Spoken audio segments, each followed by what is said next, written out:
They stole my water.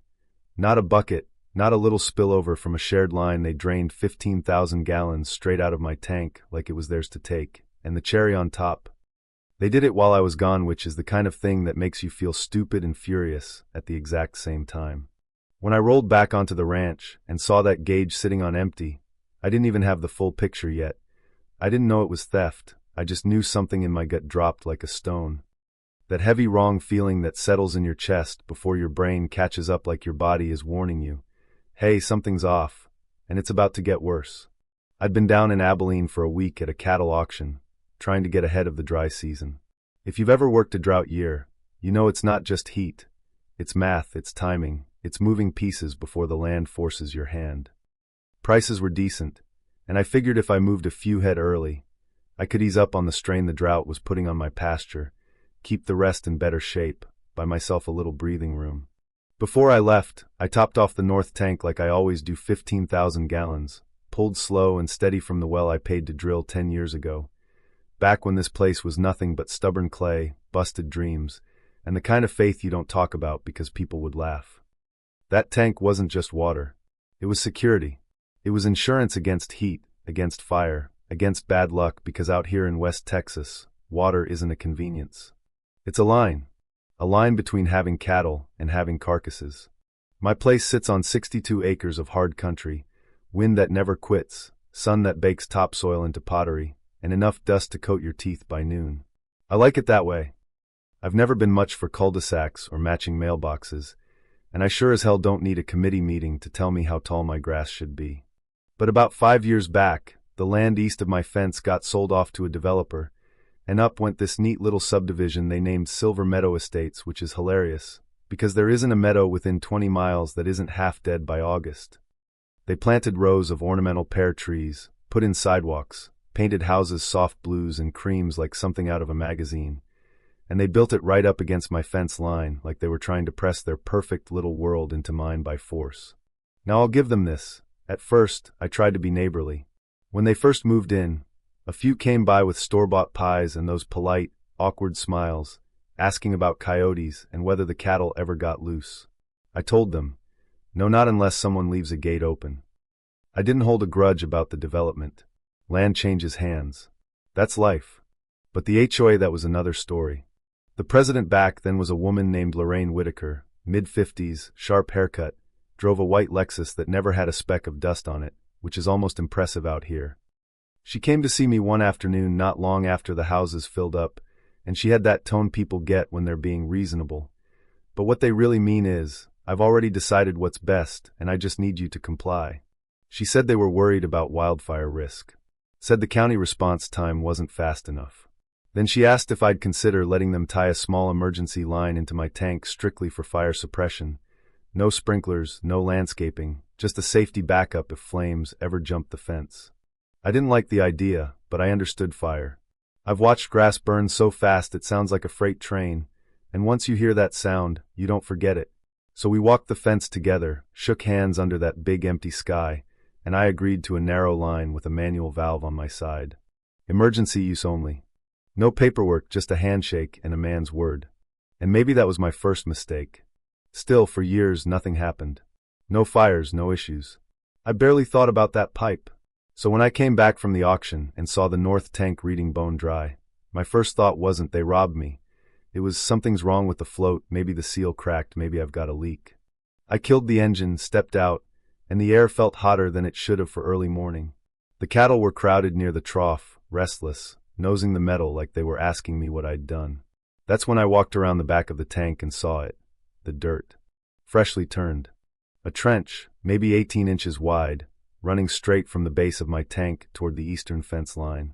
The soil was still loose, shovel marks clean and sharp, like whoever did it had time, tools, and confidence, and that's the part that made my stomach twist. People who sneak around don't dig clean trenches in broad daylight. People who dig like that think they're allowed. I followed it, boots sinking into soft earth, and when I reached the fence, I saw where they'd cut under it. Neat as you please.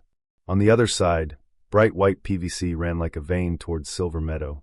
I just stood there for a second, listening to the wind, feeling that slow burn crawl up my ribs because it wasn't the old emergency line. This one was new. Thicker. Permanent. I crossed through the gate and walked along the trench until I could see the end of it, and that's when I heard the faint ticking sound. Sprinkler heads popping up, one by one, like little metal snakes, and over the fence, lawns shimmered green under a steady mist.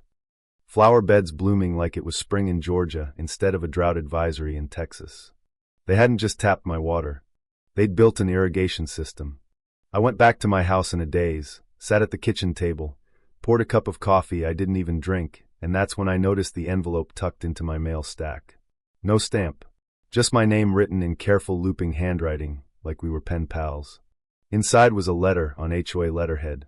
For the benefit of the Silver Meadow community, we have connected to your water supply to ensure our landscaping remains compliant with county drought guidelines and maintains property values. Connected. Like it was a shared utility. No request. No apology. Just an assumption so bold it almost felt like a joke, except my stock tank was empty, and my cattle were one bad afternoon away from trouble. I laughed once, short, humorless. Property values. Meanwhile, my ranch was sitting there thirsty, and the wind was blowing hot like it wanted to start a fire just to prove a point. I won't pretend I didn't feel angry. I did. But it wasn't just anger. It was something deeper, betrayal, maybe, because I had agreed to help them if their houses were on fire. Instead, they were using my well water to keep their tulips photogenic. And what made it worse is I started replaying all the little things I'd brushed off over the years. Lorraine complaining about dust from my tractor drifting toward their fences. Emails about noise from feed delivery at 6 in the morning. The way they talked about upgrading the area, like I was some leftover piece of the past that just hadn't been scraped away yet. Maybe this wasn't about water. Maybe it was about control. I folded the letter, set it down, walked back outside, stared at that empty tank, and I felt something shift in me. I've spent most of my life minding my own business, fixing my own problems. But this time, someone had reached across my fence and decided my resources belonged to them. They thought I wouldn't notice, or worse, that I wouldn't fight it. They were wrong. But I didn't storm over there. I didn't start screaming across the fence or kick in anyone's decorative gate. That's not how I was raised. My dad used to say, when somebody does you wrong, the first thing you do is make sure you're standing on solid ground before you take a step forward. So that's what I did. I called my friend Caleb Morris over at the county water office. Caleb and I played high school football together back when both of us still had good knees. He knows the ins and outs of wells, permits, regulations, all the boring stuff that suddenly matters a whole lot when someone decides to help themselves to 15,000 gallons of your life. I told him what I found. He went quiet for a second, then said, "You're kidding me." Nope. He pulled the records while I was still on the line. My well was classified as private agricultural use, drilled and registered under my name, maintained at my expense, no municipal ties, no shared access agreements on file, no recorded easements. As far as the county was concerned, that water belonged to me, and me alone. "You want me to come out and document it?" he asked. "Not yet," I said. "Just needed to know where I stand." When I hung up, I felt calmer, not less angry, just steadier. There's a difference. Rage makes you dumb. Steady makes you dangerous. I drove down to the tank, shut off the main valve feeding any external line, and locked it with a heavy brass padlock I usually keep for the equipment shed. Then I posted fresh "No trespassing" signs along the fence, the kind with bold red letters that don't invite interpretation. After that, I went back inside and waited. It didn't even take 24 hours.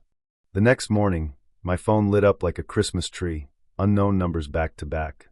I let the first few go to voicemail. Curiosity finally got the better of me, so I answered. "Is this Mark Delaney?" a tight, clipped voice said. "Yes. This is Cynthia Pratt, Secretary for Silver Meadow Estates. We've noticed a disruption in water flow affecting our irrigation systems." "Have you?" I almost choked on that wording. "A disruption," I repeated, looking out at my cattle like they might be eavesdropping. "You mean the part where you stole my water, and I shut it off?" A pause.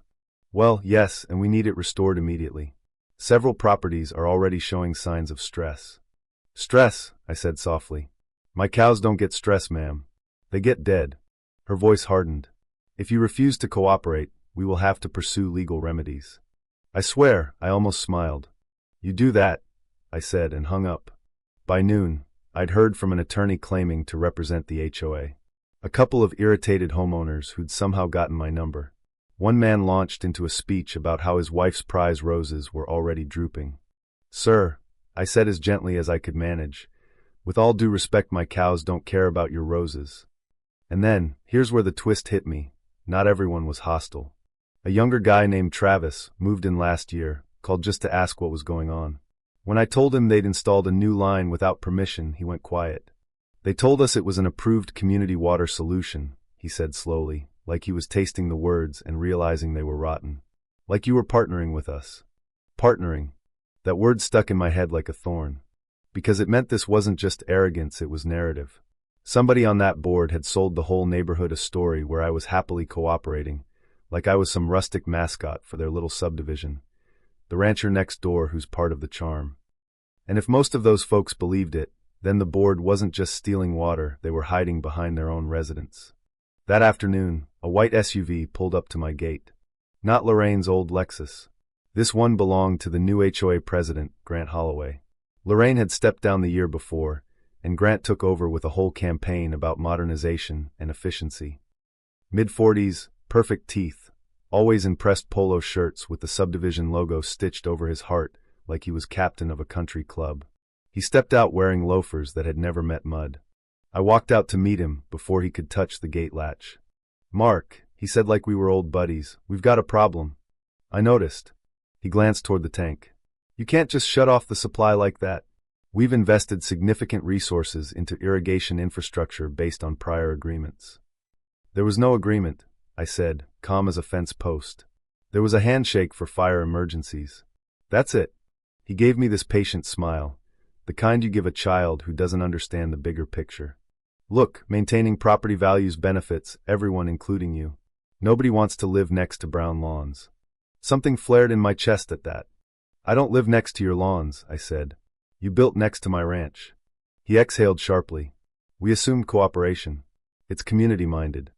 You dug a trench across my property without asking." He hesitated, just a flicker. "The contractor may have expedited the installation." "Expedited," I repeated. "That's one word for it. Another is trespassing. Another is theft." His jaw tightened. "You're overreacting." "Am I?" I stepped closer, close enough that he could smell dust and sweat and reality. The kind of reality he'd been trying to manicure out of his world. "You drained my tank in the middle of a drought," I said, voice low. 15,000 gallons. That's not a misunderstanding, Grant. That's a decision." He tried a different tack. "What would it take to resolve this amicably?" There it was. Not apology. Not accountability. Just negotiation, like I was a vending machine that took threats instead of quarters. I thought about my dad again, about handshake deals and the value of a man's word. Then I thought about that letter, so carefully worded, telling me they had connected to my supply for their benefit. Handshakes are fine when both sides have honor. When they don't, paper is what keeps you from getting gutted. "It would take a signed contract," I said. "Clear terms. Usage limits. Payment." He blinked. "Payment? You've been using my well to water 24 acres of decorative landscaping," I said. "You think that's free?" His expression shifted from confident to calculating. "We can't set a precedent of paying private landowners for utilities." I shrugged. "Then you can tear it out." The wind picked up, rattling the dry grass along the fence. For a moment neither of us spoke. He finally said, "If you don't restore service, we will seek an injunction." "Go ahead," I said. "And while you're at it, you might want to explain to your residents why your board authorized construction on land you don't own." That landed. I saw it in his eyes, because suddenly the enemy wasn't me. It was daylight. After he left, I didn't sit around hoping common sense would magically sprout in an HOA meeting. I filed a formal report with the sheriff's office for trespassing and property damage. Took photos of the trench, the cut under the fence, the new PVC line. Dug up the old notes I'd kept from that original handshake conversation, not because they were legally binding, but because they showed intent. And then I did something Grant probably didn't expect. I called the local news station. Out here, people don't take kindly to stories about outsiders pushing ranchers around, and I didn't embellish, didn't rant, didn't play cowboy hero. I just showed them the trench, the empty tank, the letter. That evening, a camera crew stood where Grant's loafers had been, filming the bright white pipe snaking towards Silver Meadow like a crime scene with better landscaping. When the segment aired, it wasn't dramatic music and shouting. It was simple: private well, drained tank, subdivision that helped itself. By day 3, Silver Meadow didn't look so serene. Lawns that had been emerald started turning dull. Sprinkler heads sat useless in the sun like little dead robots. I drove into town for feed and noticed residents whispering near the hardware store, faces tight, phones out, scrolling that news clip like it was a hurricane warning. An older woman approached me holding a folded printout. "We didn't know," she said quietly. "They told us it was coordinated." "I believe you," I said, and I meant it, because most of them weren't scheming. They just wanted green grass and peace of mind. They hadn't been the ones holding shovels.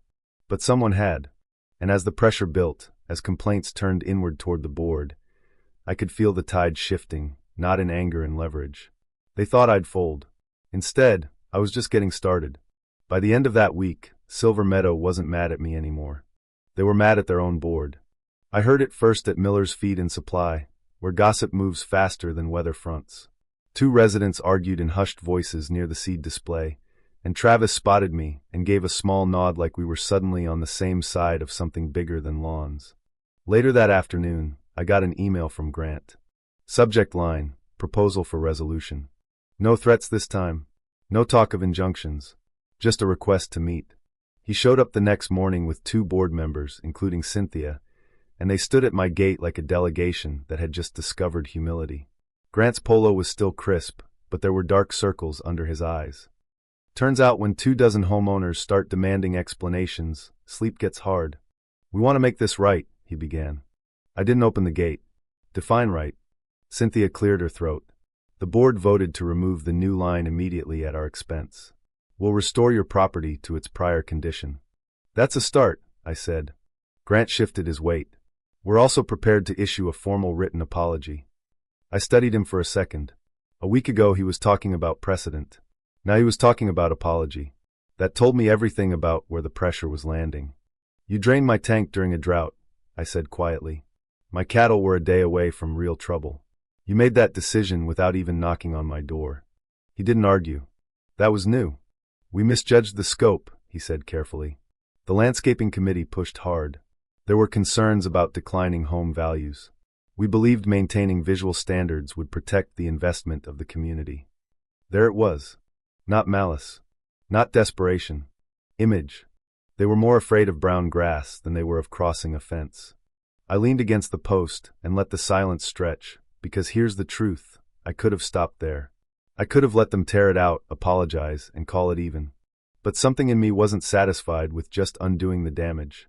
They had shown me exactly how they saw my land, my water, my way of life, as a resource to manage, as something adjacent to their aesthetic, like I was part of the scenery they could rearrange. So I said, "You want to keep your lawns green?" Grant blinked. "Excuse me?" "You clearly need water," I said. "I have water, but it's not free, and it's not yours." Cynthia exchanged a glance with the other board member. Grant straightened, cautious again. "What are you proposing?" I went inside, came back with a folder I'd put together the night before, because while they were scrambling to calm homeowners, I was doing math. I handed it through the bars of the gate. Inside was a drafted contract, not something scribbled on a napkin, something I had Caleb look over for compliance. It outlined limited access to a defined portion of my well's output, strictly capped. Meter installation at their expense. Monthly inspections. A payment schedule of $5,000 per month, adjusted annually for drought severity. Miss one payment, exceed the cap by 1 gallon, and the valve gets locked. No warnings. Grant flipped through it slowly. His jaw tightened at the number. "That's substantial." "So was 15,000 gallons, I said. He did the math in his head. $5,000 divided across the subdivision was inconvenient, but not catastrophic, especially compared to plummeting property values and a public relations nightmare. "You'd be profiting from this," Cynthia said, not accusing, just stating. "I'd be protecting my ranch," I answered. "Upgrading my pump, reinforcing storage, preparing for worse droughts, things I was already doing before your contractor decided to expedite." Grant closed the folder. "And if we decline?" "Then you tear it out," I said. "You pray for rain like everyone else, and we go back to being neighbors who don't share anything." The wind rustled through the dry grass again, softer this time.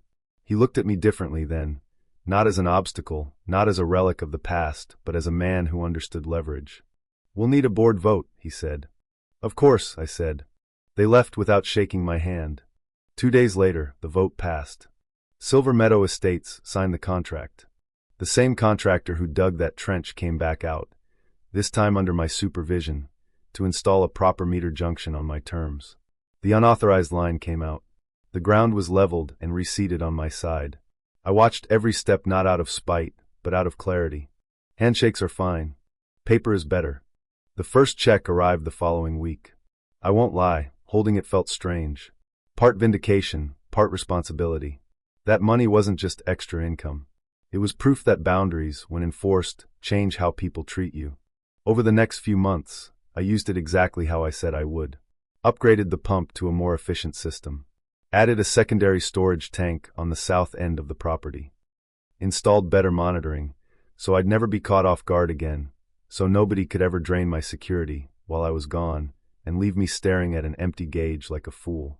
And yeah, when I drive past the edge of Silver Meadow now and see those lawns trimmed and shining under the sun, I feel a flicker of satisfaction not because they're paying, but because they learned, or at least I hope they did. Here's the moral of it. The part that snuck up on me after the dust settled power doesn't always show up wearing a badge or carrying a weapon. Sometimes it shows up in a crisp polo shirt with a logo on the chest, smiling like you're being unreasonable, acting like your hard-earned resources are just available because their problem feels bigger than your ownership. And that's the thing about boundaries. If you don't defend them, people start believing they don't exist. Every time. Grant and I see each other occasionally now. Not friends. Not enemies. Just two men who understand each other better than we used to. He doesn't talk about property values anymore. I don't talk about theft. We talk about rainfall totals.